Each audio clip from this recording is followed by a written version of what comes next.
నమస్తే welcome to four sides TV బులెటిన్ల ముందుగా హెడ్లైన్స్ చూద్దాం.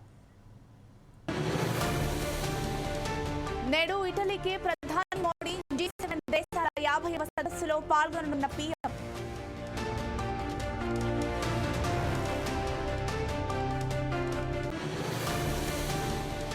నేడు సీఎంగా బాధ్యతలు స్వీకరించనున్న చంద్రబాబు 5 ఫైళ్లపై సంతకాలు చేయనున్న సీఎం.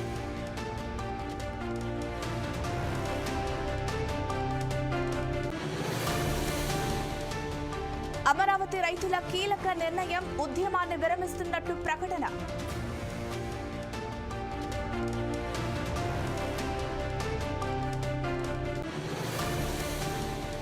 త్వరలో జిల్లాల పర్యటనకు పీఎం రేవంత్. ఒక్కో జిల్లాలో 2 రోజుల పాటు పర్యటించే ఛాన్స్.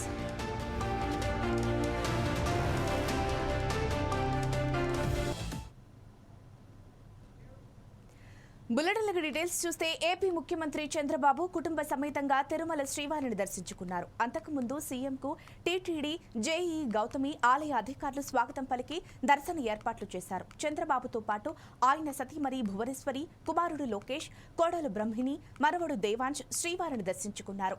సీఎంను చూసేందుకు వైకుంఠం క్యూ కాంప్లెక్స్ వద్దకు టీడీపీ కార్యకర్తలు, నాయకులు భారీగా తరలివచ్చారు.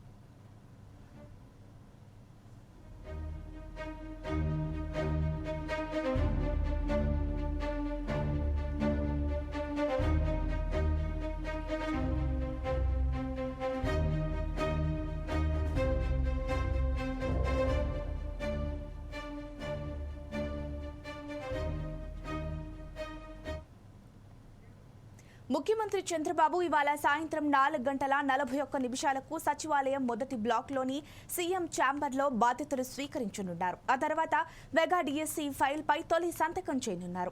దాదాపు 13,000 ఖాళీలున్నట్లు అధికారులు ప్రాథమిక నివేదిక సిద్ధం చేశారు. అనంతరం ల్యాండ్ టైటిలింగ్ యాక్ట్ రద్దు, పింఛన్ల నగదు పెంపు, అన్నా క్యాంటీన్లు, నైపుణ్య గణనపై సంతకాలు చేయనున్నట్లు తెలుస్తోంది.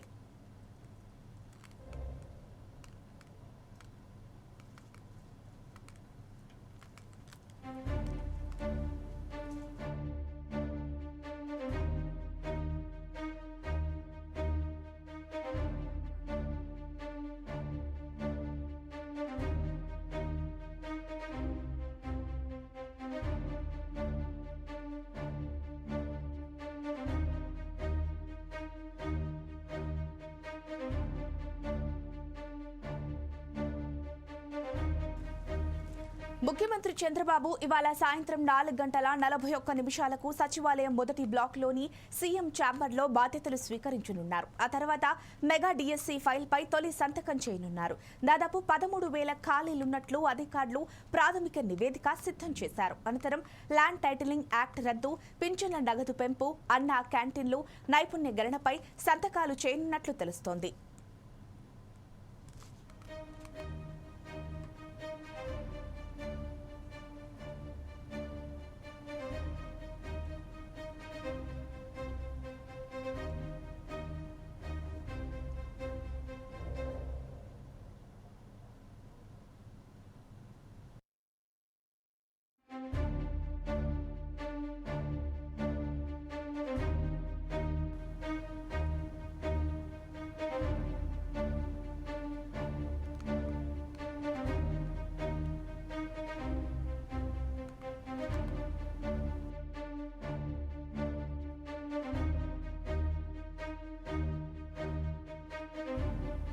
ముఖ్యమంత్రి చంద్రబాబు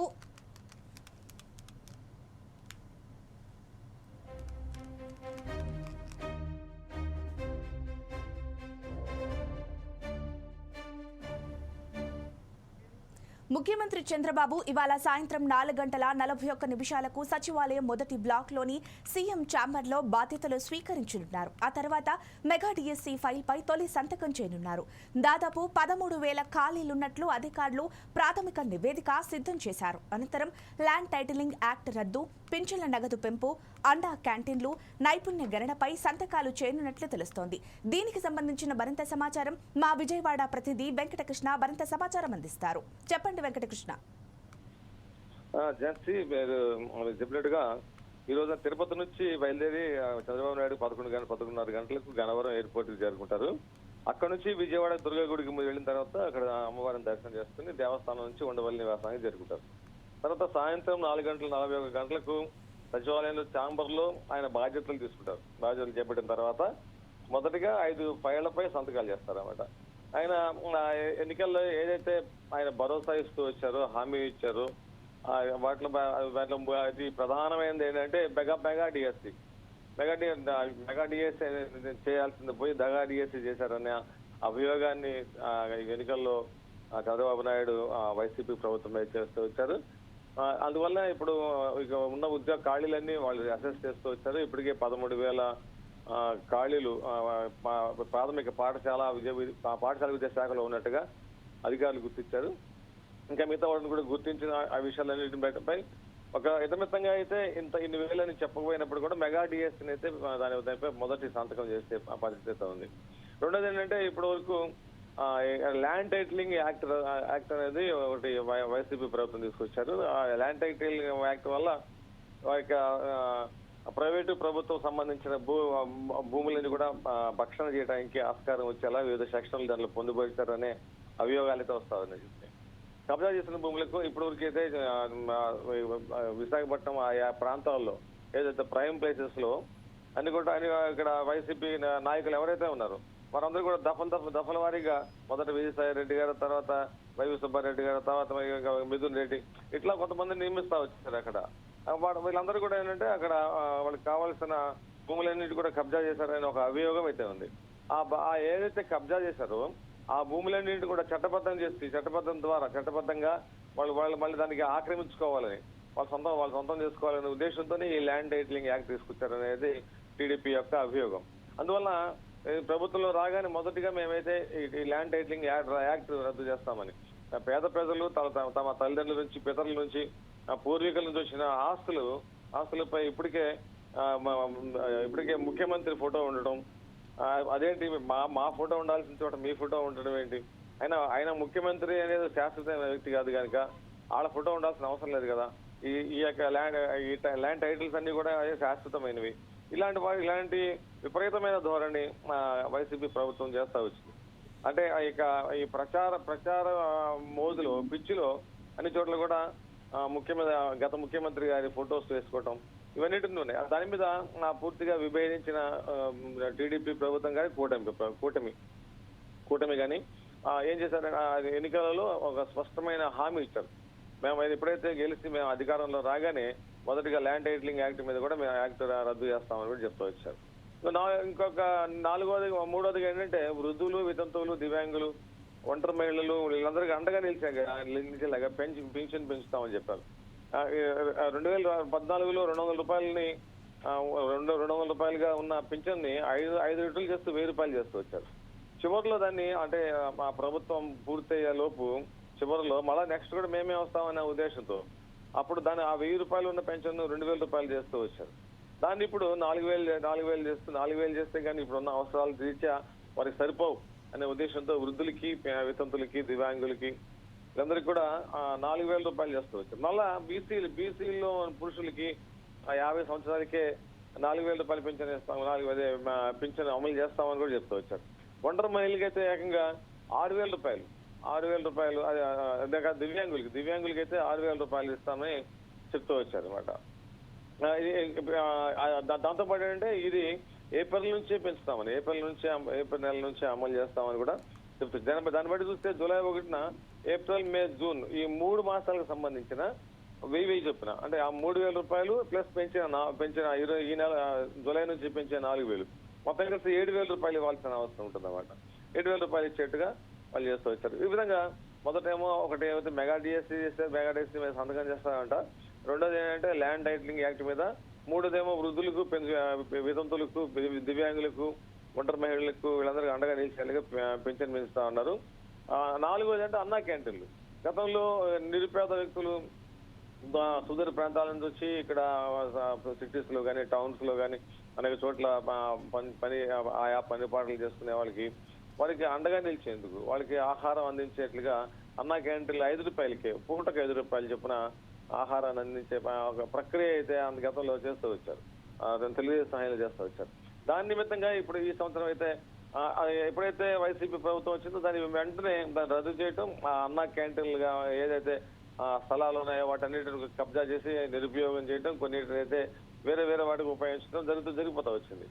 కానీ ఇప్పుడు గతంలో రాష్ట్ర ప్రభుత్వంలో ఉన్నప్పుడు 183 అన్నా క్యాంటీన్లు రాష్ట్ర వ్యాప్తంగా వాళ్ళు నిర్వహిస్తూ వచ్చారు. పూటకు 5 రూపాయలు చెప్పిన మొత్తం 3 పూటకి 15 రూపాయలకే ఆహారం అందించారు. రాష్ట్ర వ్యాప్తంగా సగటుగా 2.5 లక్షల మందికి ఆ ప్రయోజనం కలుగుతూ వచ్చింది. దానికోసం టీడీపీ ప్రభుత్వం అయితే 31.06 కోట్ల రూపాయలు వెచ్చించిందని కూడా గణాంకాలు ఉన్నాయి. తర్వాత కూడా ఎప్పుడైతే వైసీపీ ప్రభుత్వం దాన్ని వెంటనే ఇమీడియట్ గా దాన్ని రద్దు చేయడంతో చాలా మంది ఇలాగా ఈ చేతి పనుల మీద వాటి మీద కూలీకి వచ్చిన వాళ్ళు, వేరే ప్రాంతాల నుంచి వలస వచ్చిన వాళ్ళు వీళ్ళందరూ కూడా ఆహారం లేక బయట హోటల్స్ లో 80-90 రూపాయలకి కొనుక్కోలేక చాలా అవసరం పడాల్సిన పరిస్థితి వచ్చింది. అయితే మరి ఎందుకు మరి ఆ ప్రభుత్వం అప్పుడు ఆ ప్రభుత్వంలో దాన్ని విస్మరించారు, మరి ఎందుకు గుర్తించలేకపోయారో తెలియదు. కానీ అయితే వాళ్ళు కూడా ఒక మాట మధ్య వస్తుంది. ఏంటంటే టీడీపీ చేసింది ఏది కూడా, ఏదైనా సరే టీడీపీ ప్రభుత్వం అమలు చేసింది ఏది కూడా వీళ్ళు కొనసాగించకూడదనే ఉద్దేశంతో జరిగిందన్నట్టుగా ఆ మాట వస్తుంది. మళ్ళా తర్వాత కూడా అప్పుడు కూడా అనధికారికంగా కూడా కొన్ని అన్నా క్యాంటీన్లు కూడా టీడీపీ ప్రభుత్వం అయితే నిర్వహిస్తూ వచ్చింది. అయితే ఇప్పుడైతే ఆ అన్నా క్యాంటీన్ల ప్రాముఖ్యత గుర్తించిన టీడీపీ ప్రభుత్వం మొదటి సంతకాల్లో 4వ సంతకంగా 3వ సంతకంగా అన్నా క్యాంటీన్లు కూడా వాళ్ళు నిర్వహించే అవకాశం ఉందన్నమాట. 4వదిగా 5వదిగా చూస్తే నిరుద్యోగితను తగ్గించడంలో కీలకంగా నైపుణ్య గణన అనేది అవసరం అని చెప్పేసి టీడీపీ ప్రభుత్వం అంటే కూటమి ప్రభుత్వం గుర్తిస్తూ వచ్చింది. అందుకే ఇప్పుడు విదేశాల్లో ఉన్నత విద్య కావాలన్నా వాటికి ఎందువల్ల మన వాళ్ళు దానికి అర్హత పొందలేకపోతున్నారు అన్న విషయంలో చూసినట్టయితే ఈ నైపుణ్యత లేకపోవడం వల్ల మాత్రమే వీళ్ళు ఉద్యోగాలు పొందలేదని గుర్తించిన ప్రభుత్వం ఏదైతే కూటమి గుర్తించిందో దాన్ని ఆ నైపుణ్యతను పెంచే కార్యక్రమం చేపట్టానికి చంద్రబాబు అయితే ఎన్నికల్లో హామీ ఇస్తూ వచ్చారు. ఈ నైపుణ్య గణన చేయడం వల్ల ఇది దేశంలోనే ఫస్ట్ టైం అన్నమాట ఈ నైపుణ్య గణన అనేది చేయడం. దీని ద్వారా అంటే ఎవరిలో ఎంతవరకు ఎలాంటి నైపుణ్యాలు ఉన్నాయి, ఎంతవరకు ఉన్నాయి అనేది తేలుస్తారు. అవన్నీ కూడా డేటా తయారు చేస్తారు. దానికి తగినట్లుగా ఎవరికైతే తక్కువ నైపుణ్యం ఉందో వారికి అనేకమైన కోచింగ్ సెంటర్స్ దాకా పెట్టి వాటిని అభివృద్ధి చేస్తూ ఉంటారు అనమాట. వీళ్ళు ఏ రంగంలో అయితే రాణిస్తారు అని గుర్తించి ఆ రంగాల్లో ప్రోత్సహించడం కోసం ఈ తరహా రకరకాలైన ఉద్యోగాలు, ఏ ఉద్యోగాలు పొందాలి, విదేశాల్లో ఎలాంటి ఉద్యోగాలు పొందగలరు, ఇలా అన్నమాట. అంటే యువతలోను నిరుద్యోగుల్లోనూ ఒక నైపుణ్యతను పెంచడం ద్వారా వారికి ఒక ఆత్మన్యూన్యత నుంచి వారిని తప్పించి ఆత్మస్థైర్యాన్ని ఇచ్చి వారికి ఈజీ మార్గంలో ఏ విధంగా నైపుణ్యం పెంచుకోవడం ద్వారా ఏ విధంగా అయితే ముందుకు వెళ్ళొచ్చో అని వారిని నేర్పించడం ద్వారా వీళ్ళందరూ కూడా సామర్థ్యం పెంచడం ద్వారా తద్వారా ప్రభుత్వానికి కూడా ఉపయోగం. వారి నుంచి వచ్చే ట్యాక్స్లు కానీ వారి యొక్క పనితనం తీరు పెరగడం వల్ల అభివృద్ధి కూడా జరుగుతుంది, రాష్ట్ర అభివృద్ధి జరుగుతుంది, దేశ అభివృద్ధి కూడా దాని ద్వారా జరుగుతుంది. కనుక ఈ 5 ముఖ్యమైన అన్నమాట. అంటే యువతకు మెగా డిఎస్ చేయటం, నైపుణ్య గణన, ల్యాండ్ టైటిలింగ్ యాక్ట్, వృద్ధులు, వితంతులకు, దివ్యాంగులకి, ఒంటరి మహిళలకు కూడా అండగా నిలిచేలాగా పింఛన్లు పెంచడం, అన్నా క్యాంటీన్లు పునరుద్ధరణ, ఈ అతి ముఖ్యంగా ఎంచుకున్న ఈ 5 విషయాలమై ఆయన ఈ రోజున సాయంత్రం 4:41 సచివాలయం తన ఛాంబర్లో మొదటి బ్లాక్ లో ఉన్న తన ఛాంబర్లో ఆయన స్వీకరించిన తర్వాత తన బాధ్యతలు స్వీకరించిన తర్వాత మొదటి సంతకం చేసే అవకాశం ఉంది. Jhansi. Thank you Venkatakrishna.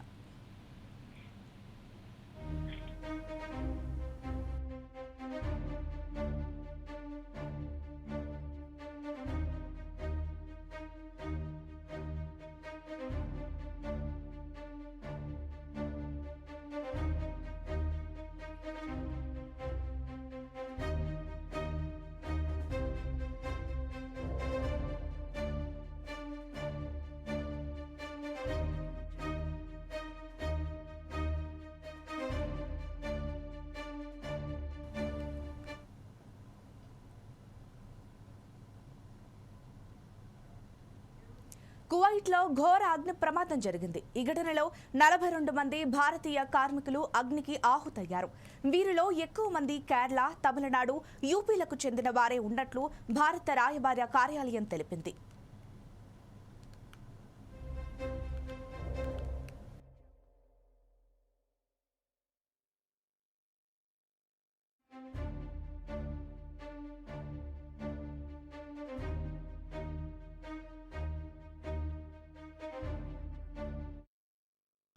Kuwait ప్రమాదంపై ప్రధాని నరేంద్ర మోడీ దిగ్భ్రాంతి వ్యక్తం చేశారు.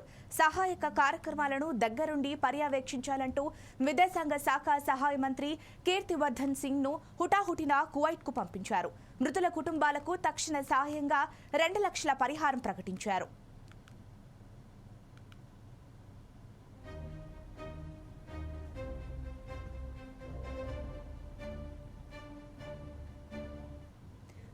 ఘటనా స్థలానికి కువైట్లోని భారత రాయబారి ఆదర్శ్ స్క్వైకా వెళ్లారు.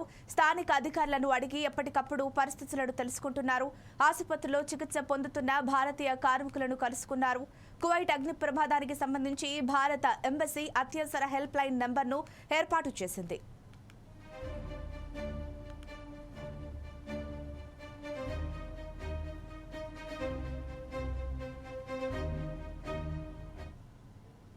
అరబ్ డిప్యూటీ ప్రైమ్ మినిస్టర్ రక్షణ మంత్రి Sheikh Fahad Al Yousef Al Sabah ఘటనపై స్పందించారు. అగ్ని ప్రమాదం జరిగిన మాంగఫ్ బిల్డింగ్ యజమానిని అరెస్ట్ చేయాలని పోలీసులను ఆదేశించారు. అలాగే క్రిమినల్ ఎవిడెన్స్ ఆఫీసర్ల దర్యాప్తు ముగిసే వరకు కంపెనీ యజమాని కార్మికుల బాధ్యత వహించాలని స్పష్టం చేశారు.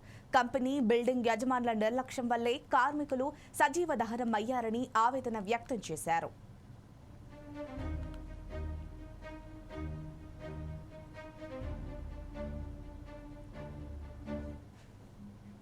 ఒకే బిల్డింగులో వందల కొద్దీ కార్మికులను ఉంచడం నిబంధనలకు విరుద్ధమని తెలిపారు. ఇలాంటి బిల్డింగులపై తక్షణ చర్యలు తీసుకోవాలని కువైట్ ప్రభుత్వం తెలిపింది.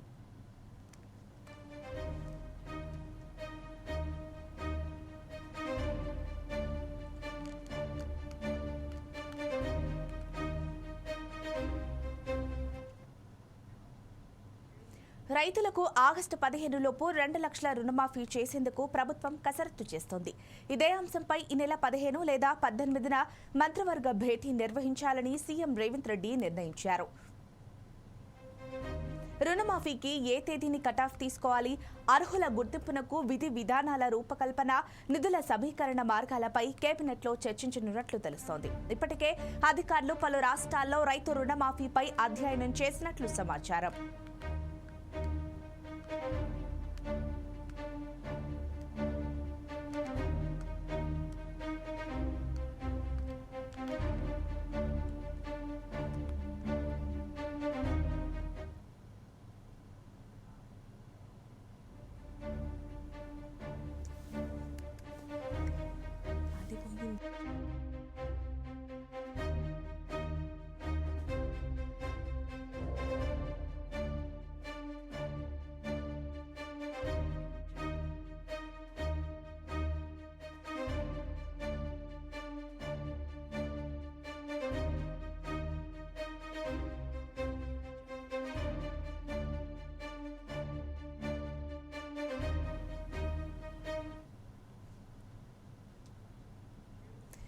తెలంగాణలో గ్రూప్ 1 సర్వీసు పోస్టుల భర్తీకి ప్రధాన పరీక్షా షెడ్యూల్ను తెలంగాణ పబ్లిక్ సర్వీస్ కమిషన్ ప్రకటించింది. ఈ ఏడాది అక్టోబర్ 21 నుంచి 27 వరకు వరుసగా పరీక్షలు నిర్వహిస్తామని వెల్లడించింది. పరీక్షా కేంద్రాలన్నీ హైదరాబాద్లోనే ఉంటాయని స్పష్టం చేసింది. ప్రతి పేపర్ డ్యూరేషన్ 3 గంటలని, పరీక్షలు మధ్యాహ్నం 2 గంటల 30 నిమిషాల నుంచి సాయంత్రం 5 గంటల 30 నిమిషాల వరకు నిర్వహిస్తామని వెల్లడించింది. ఈ మేరకు టీజీపీఎస్సీ కార్యదర్శి నవీన్ నికోలస్ షెడ్యూల్ను జారీ చేశారు. ప్రతి పేపర్కు 150 మార్కులుంటాయని వివరించారు. జనరల్ ఇంగ్లీష్ పేపరు 10వ తరగతి స్థాయిలో ఉంటుందని, ఈ పరీక్షలో వచ్చిన మార్కులను ర్యాంకుల నిర్ధారణలో పరిగణలోకి తీసుకుంటామన్నారు. పరీక్షల పూర్తిస్థాయి సిలబస్ కోసం 2024 ఫిబ్రవరి 19న జారీ చేసిన గ్రూప్ 1 ఉద్యోగ ప్రకటన పరిశీలించాలని సూచించారు.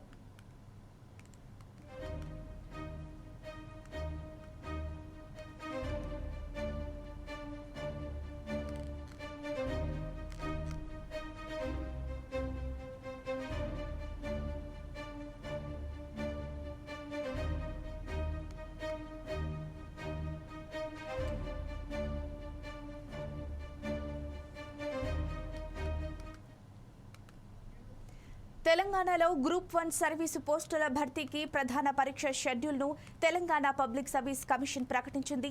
ఈ ఏడాది అక్టోబర్ 21 నుంచి 27 వరకు వరుసగా పరీక్షలు నిర్వహిస్తామని వెల్లడించింది. పరీక్షా కేంద్రాలన్నీ హైదరాబాద్లోనే ఉంటాయని స్పష్టం చేసింది.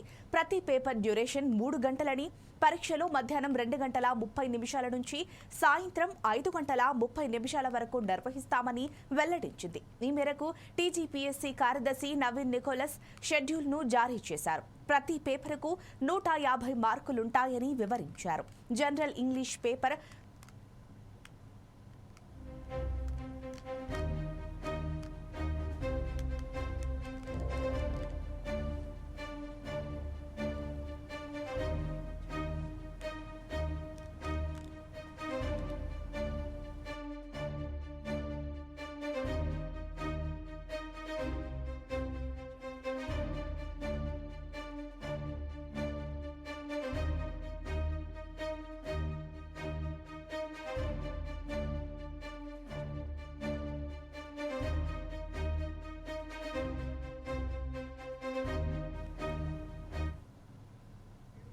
తెలంగాణలో గ్రూప్ 1 సర్వీసు పోస్టుల భర్తీకి ప్రధాన పరీక్షా షెడ్యూల్ను తెలంగాణ పబ్లిక్ సర్వీస్ కమిషన్ ప్రకటించింది. ఈ ఏడాది అక్టోబర్ 21 నుంచి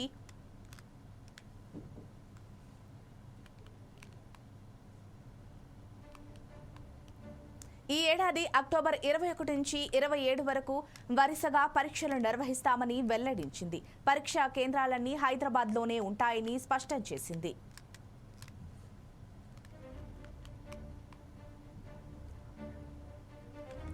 ప్రతి పేపర్ డ్యూరేషన్ 3 గంటలని, పరీక్షలు మధ్యాహ్నం 2 గంటల 30 నిమిషాల నుంచి సాయంత్రం 5 గంటల 30 నిమిషాల వరకు నిర్వహిస్తామని వెల్లడించింది.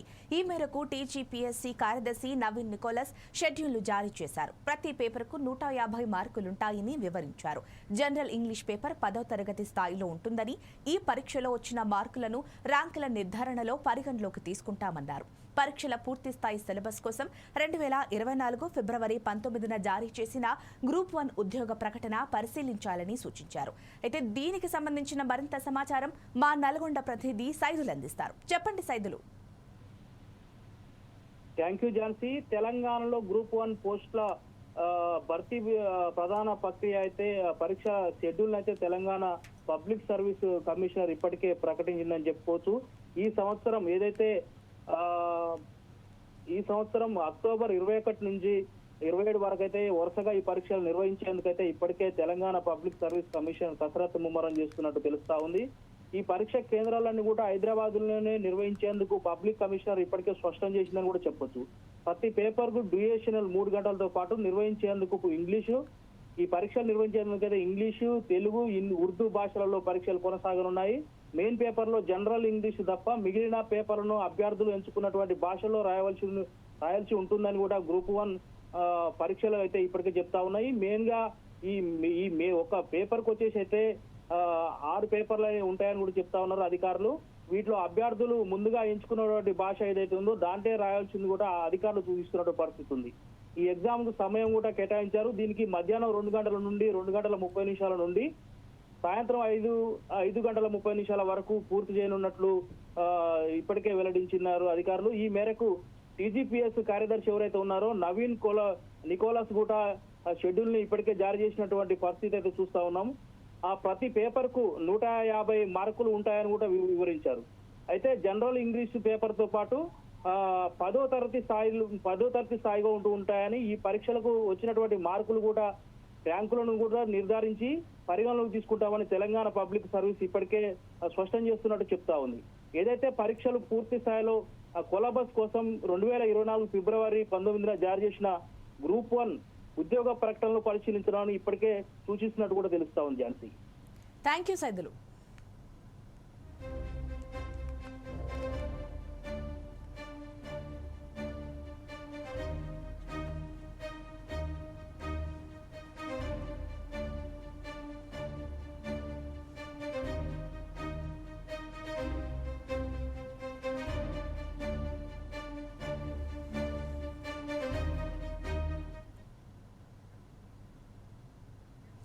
బెంగళూరు రేవ్ పార్టీ కేసులో నటి హేమకు ఊరట లభించింది. ఆమెకు బెంగళూరు స్పెషల్ కోర్టు షరతులతో కూడిన బెయిల్ మంజూరు చేసింది. ప్రస్తుతం జ్యుడిషియల్ కస్టడీలో భాగంగా హేమ పరస్పర అగ్రహార జైల్లో ఉన్నారు. బెయిల్ లభించిన నేపథ్యంలో ఆమె జైలు నుంచి ఇవాళ బయటకు రానున్నారు. బెయిల్ పిటిషన్ విచారణపై బుధవారం హేమ తరపున అడ్వకేట్ మహేష్ కిరణ్ శెట్టి వాదనలు వినిపించారు. హేమ ఎలాంటి డ్రగ్స్ లభించలేదని కోర్టుకు తెలియజేశారు.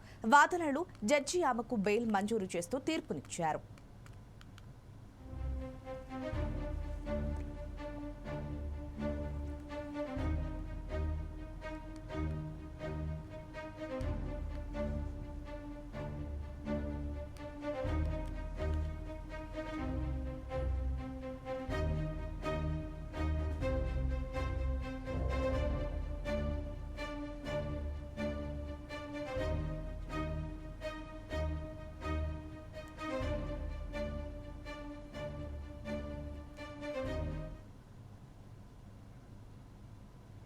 వేసవి సెలవుల అనంతరం ఏపీలో నేడు పాఠశాలలు తెరుచుకున్నాయి.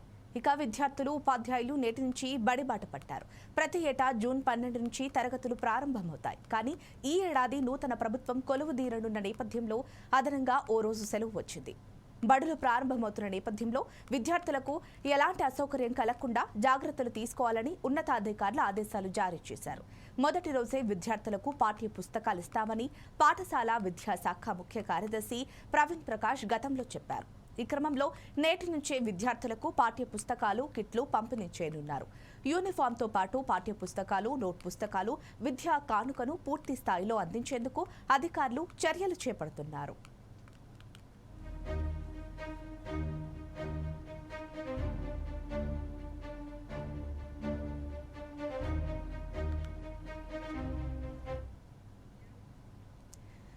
దీనికి సంబంధించిన మరింత సమాచారం మా ప్రతినిధి లోకేష్ అందిస్తారు. చెప్పండి లోకేష్.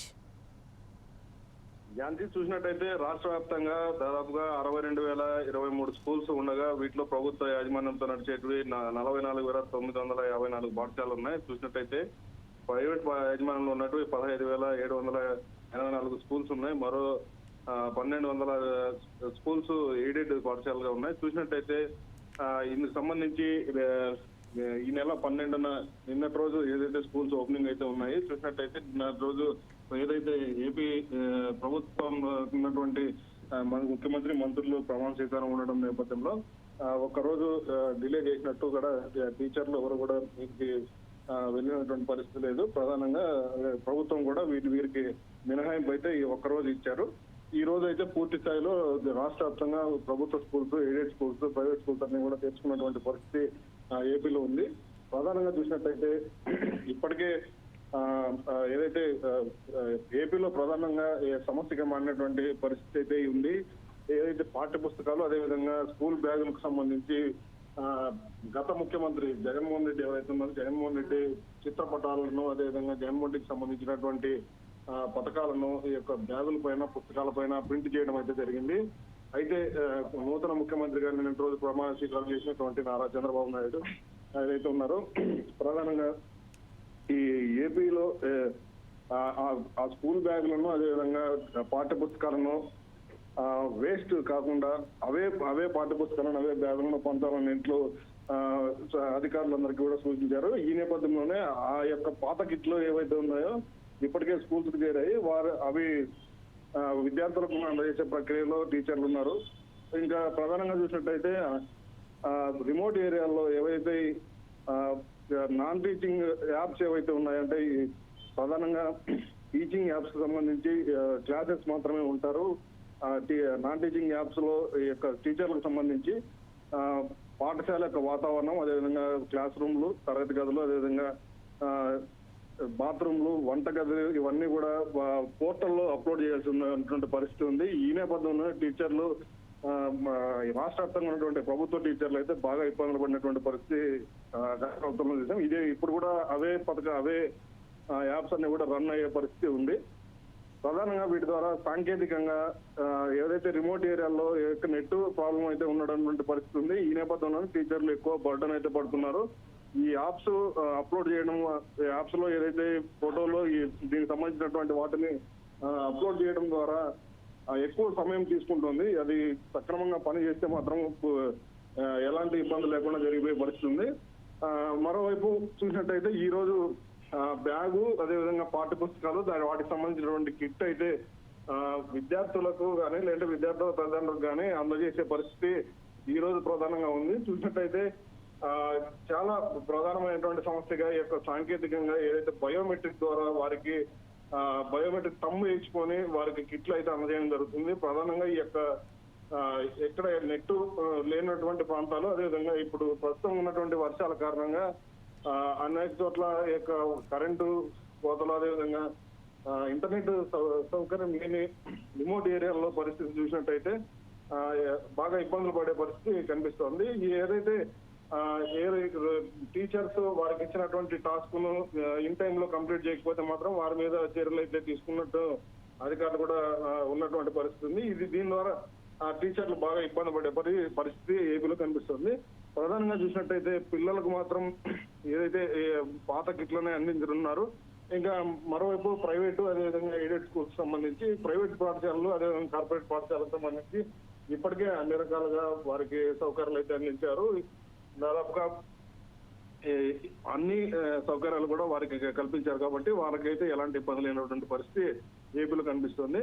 ప్రధానంగా చూసినట్టయితే ఇప్పుడు ప్రభుత్వ టీచర్ల పైన కొత్తగా ఒక బర్డన్ అయితే పడుతున్నట్లు మనకు గమనించాము. చూసినట్టయితే కొత్త ప్రభుత్వం ఏర్పడడం ద్వారా అక్కడ ఉన్నటువంటి ఆయా పోస్టులు, అదేవిధంగా వంట మాస్టర్లు, ఏదైతే మిడ్ డే మీల్ కి సంబంధించి వంట చేసే పని మనుషులు ఎవరైతే ఉంటారో వారందరినీ కూడా మార్చాలి. గత ప్రభుత్వంలో ఉన్నటువంటి వారు వైకాపాకు సంబంధించినటువంటి కార్యకర్తలు, నాయకులకు ఆ యొక్క పోస్టులు ఇచ్చారు. అయితే వారిని తీసేసి మాకు టీడీపీకి సంబంధించినటువంటి కార్యకర్తలు, నాయకులను వాటిపై వారు మాకు ఇవ్వాలని చెప్పి కూడా ప్రధానంగా ఇప్పటికే కొన్ని స్కూళ్ళలో హెడ్ మాస్టర్ల ద్వారా లేవనెత్తినటువంటి పరిస్థితి ఉంది. దీనిపైన ఏపీ ప్రభుత్వం స్పష్టమైనటువంటి వైఖరిని ఏదైతే ఆర్డర్ ఇవ్వాలని చెప్పి కూడా ఆ టీచర్లు ఆశాభావం వ్యక్తం చేసే పరిస్థితి ఆ ఏపీలో కనిపిస్తోంది.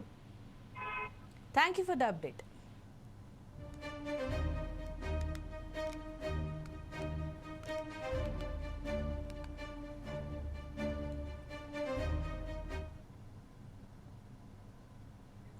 G7 దేశాల 50వ సదస్సులో పాల్గొనేందుకు ప్రధాని నరేంద్ర మోడీ ఇవాళ ఇటలీ వెళ్లనున్నారు. మూడోసారి పీఎం పదవి చేపట్టాక మోడీకి ఇది తొలి విదేశీ పర్యటనకు వెళ్తున్నారు. ఈ సమావేశాలకు అమెరికా అధ్యక్షుడు జో బైడెన్, ఫ్రాన్స్ అధ్యక్షుడు Macron, Japan PM Fumio Kishida, Canada PM Justin Trudeau పలువురు హాజరు కానున్నారు. 3 రోజుల పాటు జరిగే ఈ సదస్సులో రష్యా, యుక్రెయిన్ యుద్ధం, గాజా సంఘర్షణలపై చర్చించనున్నట్లు సమాచారం.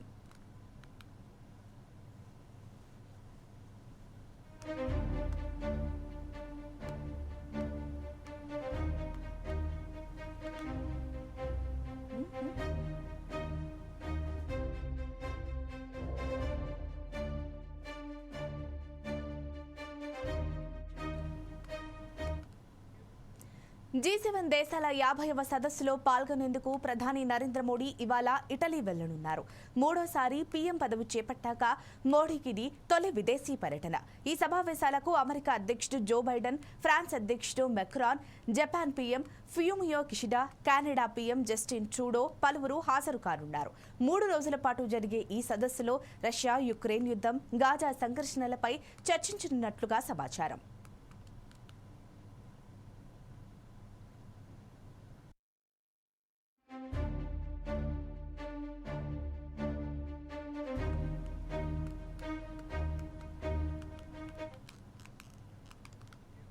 నూతన మంత్రివర్గంలో భీమిలి ఎమ్మెల్యేగా గెలిచిన గంటా శ్రీనివాసరావు 92,000 పైచిలకు ఓట్ల మెజారిటీతో మాజీ మంత్రి అవంతి శ్రీనివాసరావుపై గెలుపొందిన విషయం తెలిసిందే. సీనియర్గా అతనికి అవకాశం కల్పించి ఉంటే బాగుండేదని అభిప్రాయం వ్యక్తం చేస్తున్నారు. టీడీపీ నేతలు విశాఖ జిల్లాలోని అన్ని నియోజకవర్గాల్లో గంటాకు మంచి పట్టు ఉండడమే ఇందుకు ప్రధాన కారణంగా తెలుస్తోంది. మంత్రి పదవి ఎలాగైనా వస్తుందనే ధీమాలో ఉన్న అభిమానుల్లో నిరాశ, నిస్పృహలు కనిపిస్తున్నాయి.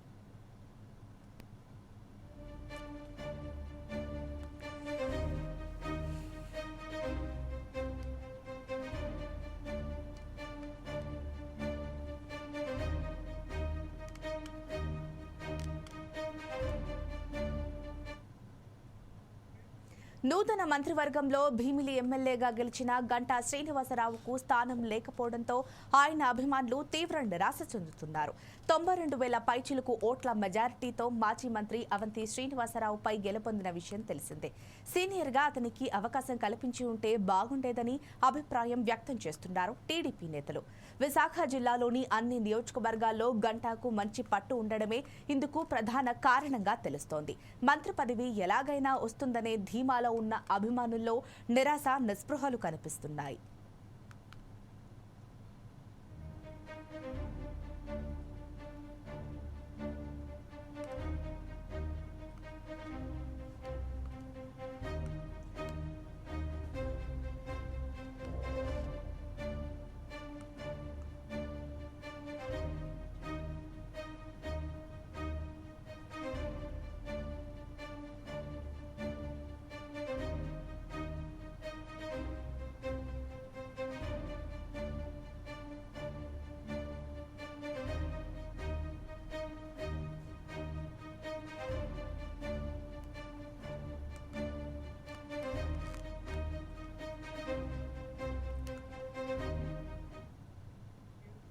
నూతన మంత్రివర్గంలో భీమిలి ఎమ్మెల్యేగా గెలిచిన గంటా శ్రీనివాసరావుకు స్థానం లేకపోవడంతో ఆయన అభిమానులు తీవ్ర నిరాశ చెందుతున్నారు.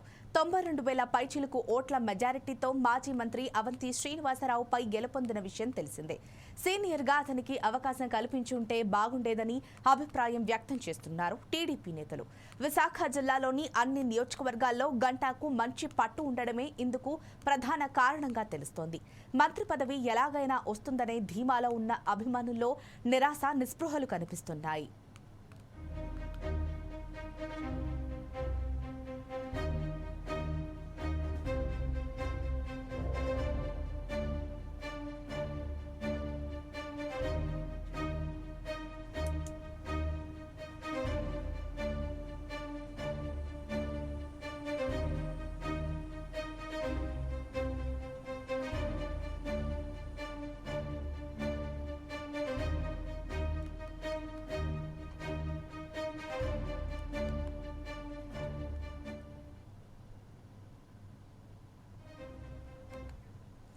నూతన మంత్రివర్గంలో భీమిలి ఎమ్మెల్యేగా గెలిచిన గంటా శ్రీనివాసరావుకు స్థానం లేకపోవడంతో ఆయన అభిమానులు తీవ్ర నిరాశ చెందుతున్నారు. దీనిపై మరింత సమాచారం మా ప్రతినిధి చందు అందిస్తారు. చెప్పండి చందు. Thank you Jhansi.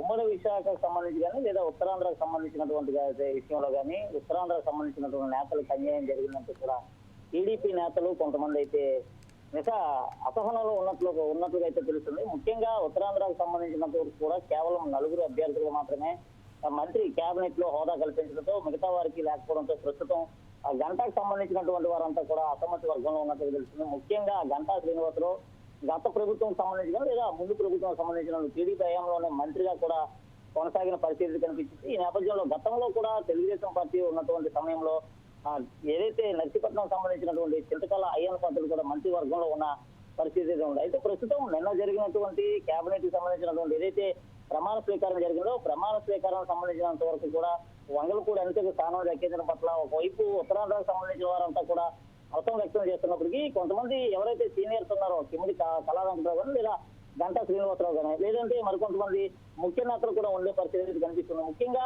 విశాఖ పశ్చిమ నియోజకవర్గానికి సంబంధించి హ్యాట్రిక్ కొట్టినటువంటి పచ్చకంశెట్టి గణబాబుతో పాటు గాజువాకలో అత్యధిక ఓట్ల మెజారిటీతో గెలుపొందినటువంటి పల్లా శ్రీనివాసరావు వీరంతా కూడా ప్రస్తుతం మంత్రి పదవులకి సంబంధించినటువంటి ఆశావాహాలుగా కొనసాగుతున్న పరిస్థితి కనిపిస్తుంది. ఈ నేపథ్యంలో కొంతమంది వ్యక్తులకు మాత్రమే మంత్రివర్గంలో చోటు రావడంతో ఇటు టీడీపీ వర్గీయులు కూడా కొంతమంది అసహనం ఉన్నట్లుగా తెలుస్తుంది. ఏది ఏమైనప్పటికీ ఉత్తరాంధ్రకు సంబంధించిన కూడా చాలా మంది సీనియర్ నేతలు టీడీపీ పార్టీనే నమ్ముకుని ఉండే పరిస్థితి కనిపిస్తుంది. ఈ నేపథ్యంలో కొంతమందికి సీట్లు వచ్చిన పరిస్థితి, మరికొంతమందికి రాలేని పరిస్థితి.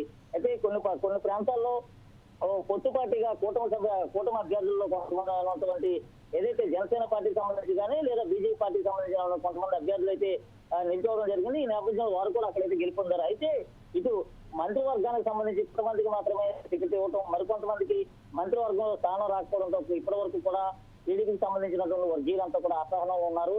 అయితే దీనికి సంబంధించి ఇప్పటికే ఈ రోజు రాష్ట్ర ముఖ్యమంత్రి చంద్రబాబు నాయుడు కూడా తిరుమల వెంకటేశ్వర స్వామిని అయితే దర్శించుకోవడం జరిగింది.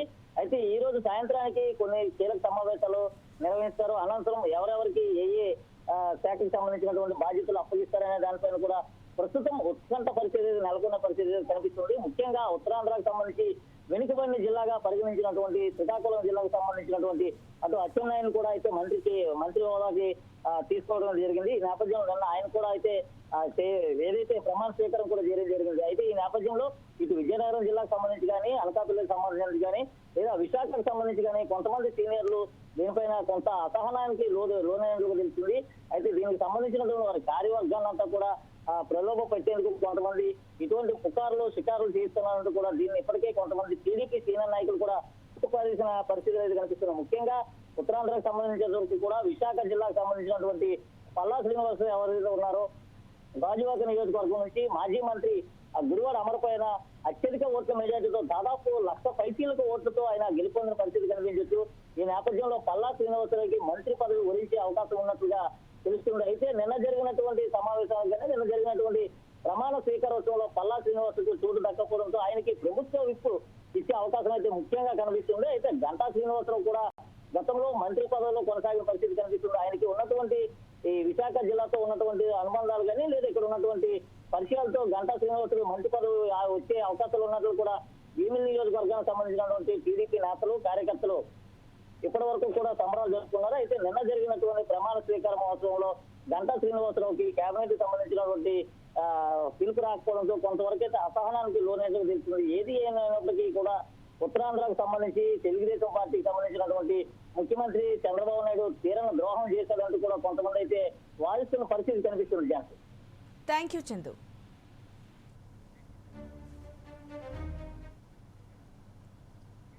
ఇవి ఇప్పటి వరకు అప్డేట్స్. మరిన్ని అప్డేట్స్ కోసం చూస్తూనే ఉండండి 4 Sides TV.